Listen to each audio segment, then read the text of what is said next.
My name is Nancy Conley, and I'm a technical service specialist with Nova Chemicals. I will be co-presenting today with Don McDonald from Emerson Packaging.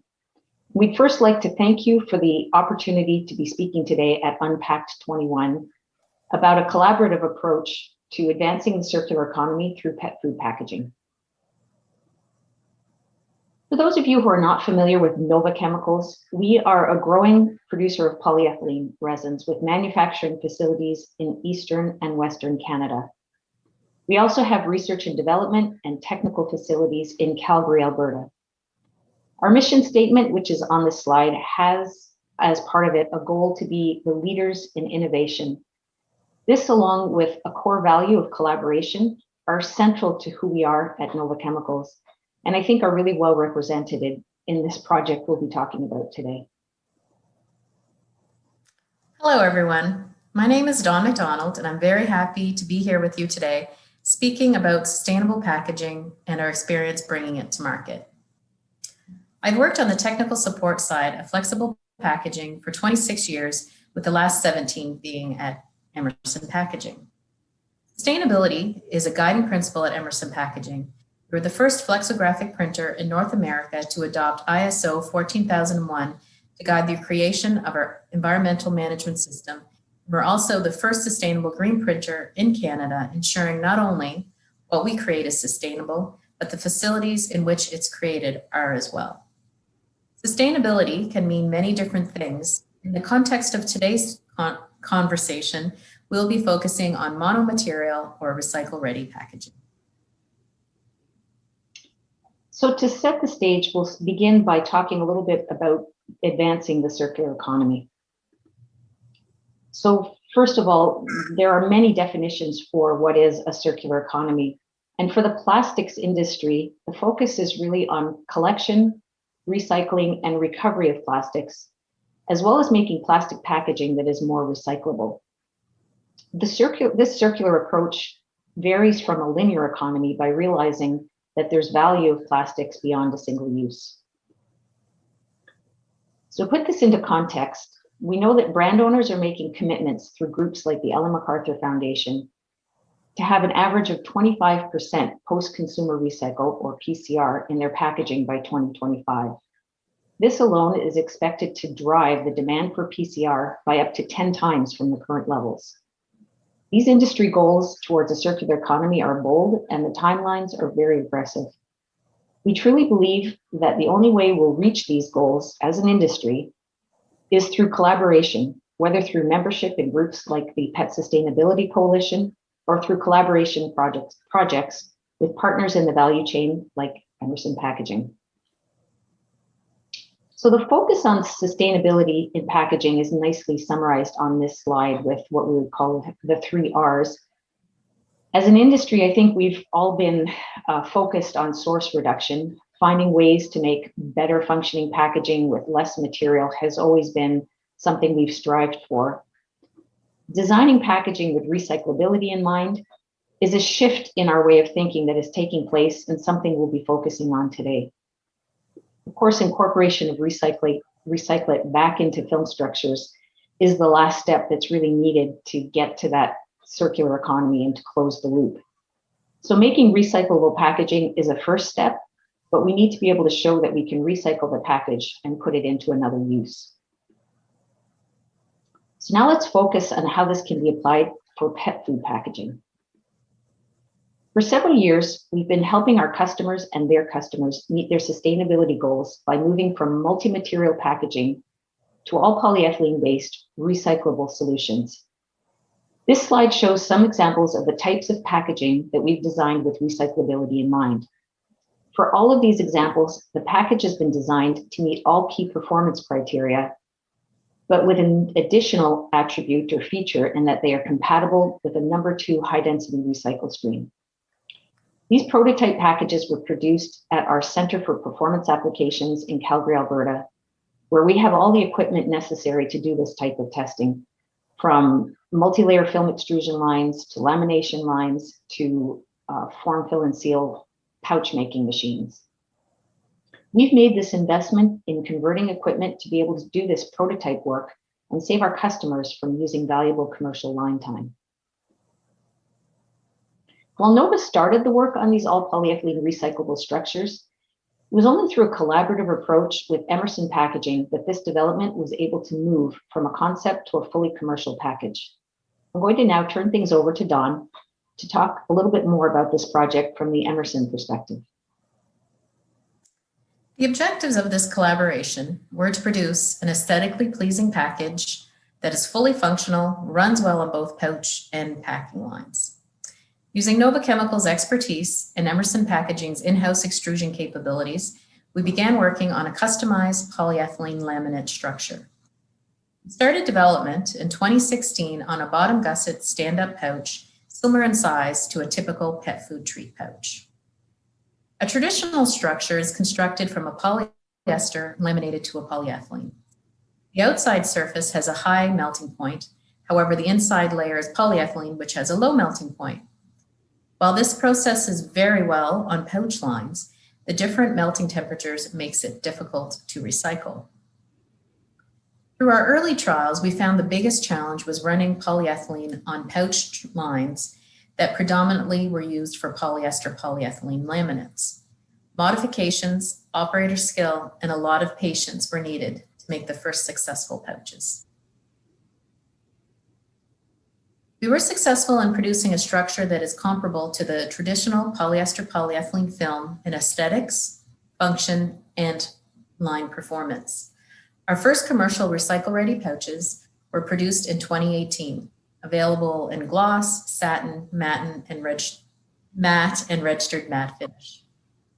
We further enhanced the line of recycle-ready products with the introduction of a thin EVOH layer, which adds oxygen barrier.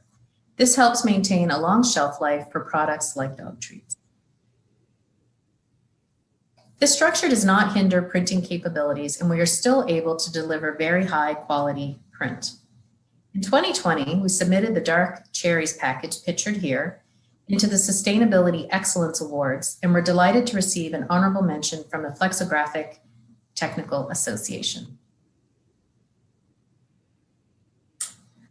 We applied what we learned from the stand-up pouch and used it as a starting point to develop a box pouch.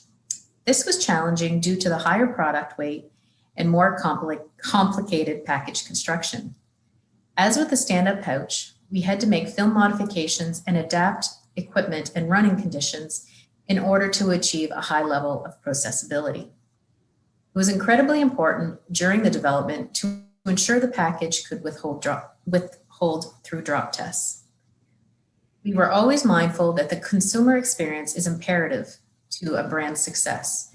We wanted to make sure that if dropped, the customer wasn't left with pet food on the floor. This video highlights some early challenges that we had. Essentially, the film was not robust enough to withstand the force of the drop. As you can see, the side of the package tore and the contents are spilling out. We had to do a lot of cleanup in the lab during this part of development, and I'm very happy that we were successful. As you can see on the next video, it's not nearly as dramatic as the first, but it makes me very, very happy. There was a tremendous amount of effort and work. We had to change the resin blend. We were able to add durability and strength to the package. We commercialized our SmartLand box pouches in 2019. In 2020, we further developed the structure to include an EVOH layer to provide oxygen barrier while still maintaining recyclability.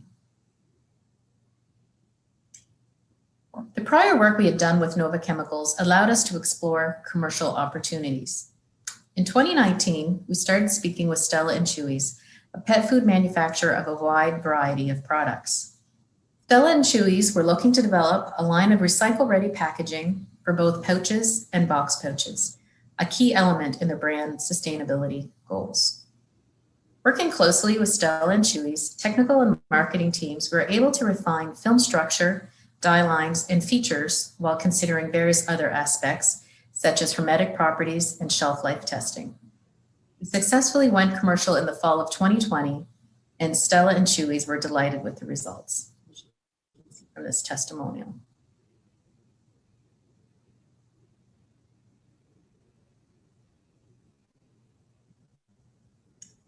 Next, we directed our attention to the most complicated or complex package, the large quad bag. The product weights are higher and the packages significantly larger. Optimization was necessary to achieve drop test performance and proper COF. COF is the coefficient of friction, a measurement of the slipperiness of the package. The outside surface of the package must be tacky to prevent slipping when the packages are placed on a pallet. Happy to report that we are in the very final stages of development and ready to start discussions with brands around commercialization of our large mono-material quad bags. So now we'd like to talk a little bit about what's next. While the first generation of these all polyethylene packages have been a commercial success, we're already working on the next step. So polyethylene film properties can be greatly enhanced through film orientation. Oriented films will make structures that have better machinability and give enhanced property performance to the package. There are two technologies for polyethylene film orientation that are being looked at today.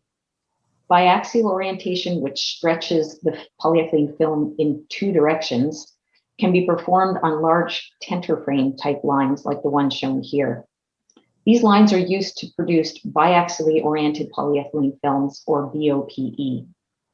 Machine direction orientation, or MDO, is a more established technology and orients the film in only one direction, the machine direction. Both of these new technologies will provide enhancements to the films that will expand the use of these all polyethylene packages. We have seen firsthand tremendous value in MDO films. It makes an all polyethylene structure perform more like a traditional polyester polyethylene structure. It allows for processing with minimal line setting changes, which is valuable in a manufacturing environment.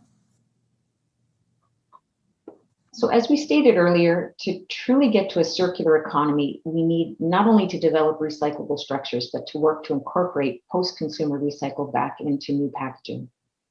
Following the path of our earlier developments, we started to develop fully functional all polyethylene stand-up pouches with up to 40% PCR incorporation. Nova is also in the process of making post-consumer recycled material available to our customers. We realize today that FDA compliant post-consumer recycle, which would be important for pet food packaging, is in tight supply, but we expect that to change with the growing demand. As post-consumer resin consists of a blend of recycled materials that would have otherwise ended up in landfill, it is known that there can be minor defects. However, these minor defects do not affect the overall function of the product and are strictly cosmetic. In a lamination, the PCR can be incorporated into the sealant layer of the structure, leaving the printed substrate unchanged for high quality printing and maximum shelf appeal. Sustainable packaging solutions are the fastest growing segment of business for Emerson Packaging. When we began developing sustainable options in 2016 with Nova Chemicals, there was not a lot of demand. Now, the market is ready and consumers are asking for sustainable packaging solutions. In 2019, we doubled our 2018 growth, and this year we are running significantly ahead of 2020. Sustainable and responsible packaging is a new direction for our industry, and we are happy to meet that challenge and rise above it. Consumers are even more aware of how their actions can affect not only each other, but the environment, and is why every major retailer and brand owner has set aggressive sustainability goals, most for the 2025 time period. Now is the time to drive your brand forward and bring your products to life. After all, packaging is the first tangible experience a customer will have with your brand. Make it a good one. Exactly right. We know consumers are pushing for more sustainable packaging, and sustainability is not going away. This presentation has hopefully shown how a collaborative approach is how we're going to move towards a more circular economy, and that the solutions are available today for brand owners to realize their sustainability goals. Now we'd like to entertain any questions, and we invite you to come visit us at our virtual booths. Good afternoon, Nancy and Dawn. Thank you so much for that very informative presentation today. I've got a lot of questions. We've got a lot in the chat, so we're going to get to as many as they can. First of all, I would like to pose a question to you both. You mentioned the importance of collaboration between a producer and a supplier, but where do you think is Emerson or Nova or any other packaging supplier's role in ensuring adoption of these new technologies across the supplier value chain or across the producer value chain to ensure that we're getting that real kind of industry-wide impact? I can start on that one. I think I said that already, but I think membership in groups like this and presenting, to a wider community in groups like this is hopefully how we're starting to get some of that message about, one available option out to the industry. I'll let Dawn continue. Yes, also having successful products on the shelves, that collaboration with the packer, the food manufacturers, having them engaged in the technical challenges and what they need to modify to make it successful. If they have a successful launch and their brand does well, others will see it and it'll engage them to do the same. Great. Thank you, ladies. Dawn, I loved how you ended the presentation talking about really kind of the demand for sustainable packaging from the consumer point of view. I'm really curious, Nancy, from one step back of the supply chain, are you also kind of seeing that demand for sustainable solutions from the supplier point of view as well? Absolutely. From our perspective, it's, I think, like, as you said, somewhere during the day, things are changing really rapidly. Not just from the uni-material or single material kind of applications, but as I said, we're starting to offer PCR products, and the demand for that, I would say, changes week by week, month by month, day by day. So it's a rapidly changing and nice to see. There's a lot of momentum. Great. Thank you, Nancy. That's really exciting to hear. I'd love, we just did, I loved your presentation where you talked about kind of all of the work that you've been doing. But Dawn, as part of that kind of business case conversation, you were showing some real leadership in investing in these technologies, and Nancy as well, before that curve of kind of demonstrating the consumer demand.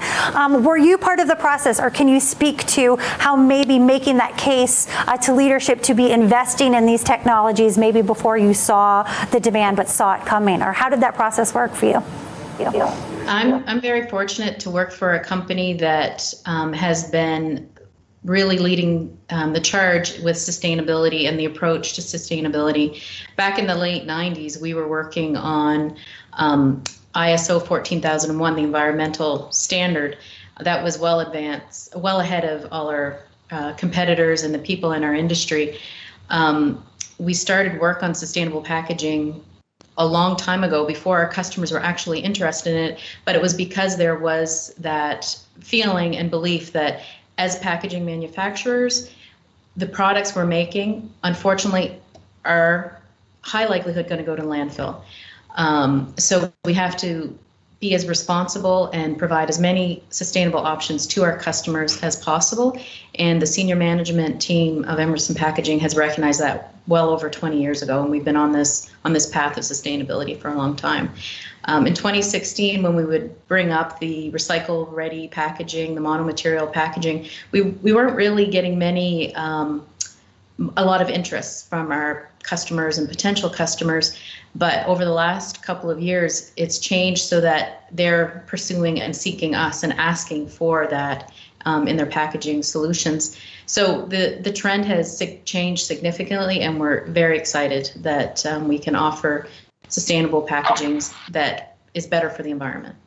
Great, ladies, thank you. So you did a really great job of kind of bringing us up to date of kind of what are the latest packing innovations, even talking about things that's just happened in the last couple of months, which is so exciting. I was wondering, I don't know if this is possible, but is there any way to kind of remove the curtain, and what should we be excited about in the short or maybe even longer 3 to 5 year time frame that we're looking forward to? I know, Nancy, you had mentioned kind of a greater increase in the amount of PCR that we can include in bags. Is there anything else that we should really be looking forward to?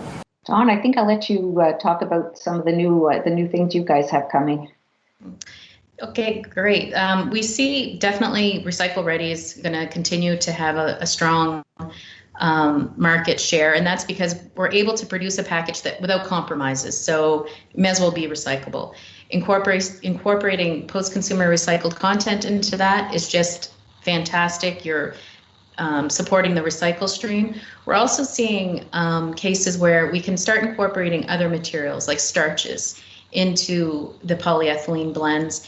And why that is exciting is because it's displacing some of the fossil fuels. So we can use, byproducts from the food manufacturing, depending on the product. Sometimes there's starch byproduct, and there's ways of incorporating that into the packaging as well. So I think we're going to start seeing more of that, where waste products can be reutilized and reintroduced into the packaging. And it's even more ideal if for instance, if it's a potato starch, if you can put it into a package for a potato product.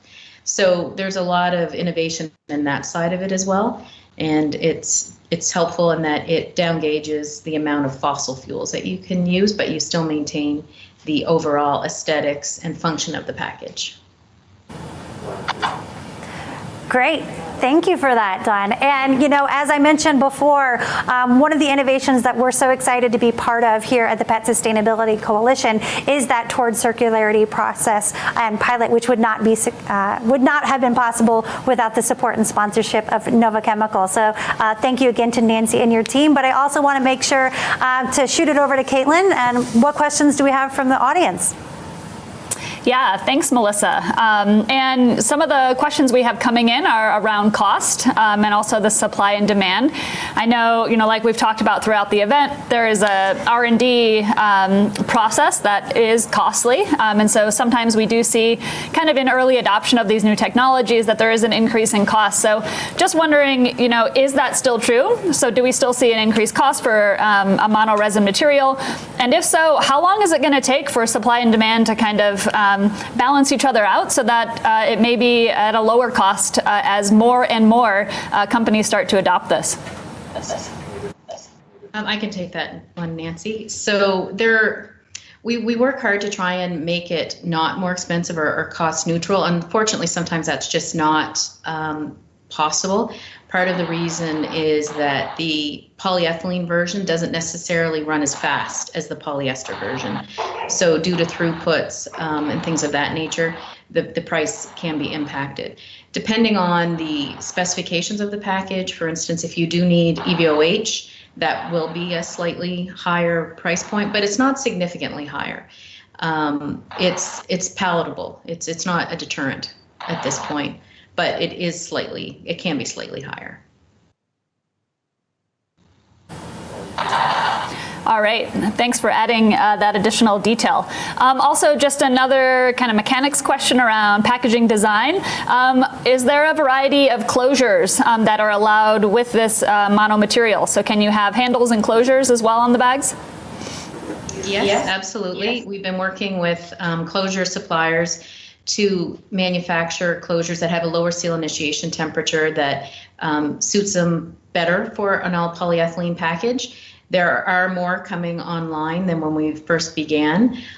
We've successfully made handle box pouches, for instance, from all recycled or all polyethylene packaging. So as this evolves and we spend more time on these films and this package style, more and more options will become available. And we're already seeing more than what was available 2 years ago. So Dawn, I have one more question for you from the audience, which is if you could talk a little bit about what you think your role is to help educate brands around what sustainable options to prioritize. So when PSC started working in this space, we found dozens of different solutions that were out in the industry and really being promoted to brands. And I think there's a lot of confusion. We have people in the chat box today that are like, oh my God, where do I start? Like, there's more kind of three-letter I don't even know what they're called. Acronyms. Acronyms, there you go. 3-letter acronyms in this space and in a lot of other spaces. So I'm just wondering if you can talk about, as brands are coming to you and say, hey, maybe we're looking for solution D, but you say, is there a process where you get to educate or maybe look at, reduced pricing to really try to streamline the industry toward these solutions? So I find that when we start talking to a new customer, a new brand, or an existing company that wants to switch, the first part of the conversation is education. As a technical person in the flexible packaging industry, I feel that it's our part to be educated, to understand what the options are, what the pros and cons are of each, so that we can have that frank conversation with the customer. What is the answer for one company is not necessarily the answer for the other. I often explain that it's a sustainability journey. So it depends on where you are, what makes sense for you. So if you're in a polyester poly, the next logical step for you may be go into a recycle ready, or it may be to incorporate PCR. If you're already in a poly laminate, for instance, that is considered recyclable, the next step may be down gauging and maybe incorporating PCR. There's not really a one answer suits all. As a technical professional, I think we need to be able to answer all of our customers' questions and take out some of the confusion, because there is a lot of greenwashing. There are a lot of terms being used, and then they're confusing. So we need to clear that and be that consultant or mentor for the customers and their technical teams as they onboard it.